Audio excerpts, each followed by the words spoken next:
अनि मलाई सुँगुरको मासु नि खुवाका हँ सुँगुरको मासु नि खुवाका हेर त्यहाँ हेर पौरखको मलाई सुँगुरको मासु खुवाका आधा नि दा खा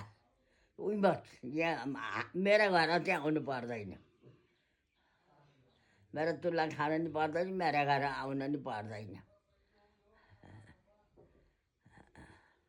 तेरि सुहानी अन्तै पहिला लगाइदिन्छु म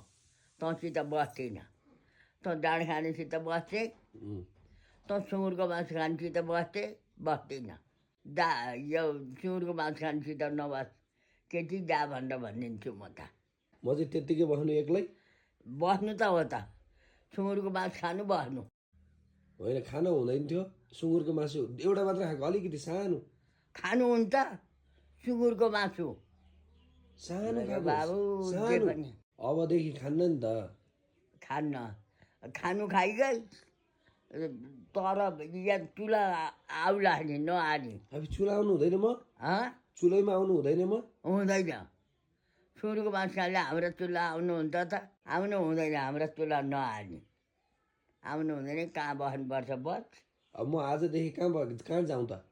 आजदेखि म कहाँ जाउँ नआउँ नआ दाँसुकै जा दाँसुकै जा तँ जसले जे भन्छन् त्यही गर्दा हिँड्नेले हाम्रा घर हाम्रा चुल्हा आउन मलाई पौरखको अना बोलाएको मैले पौरख गरेँ आमा भनेर होइन त आज बेलुका नि एक बोतल खानुपर्छ ल भन्छन् ल ल खानु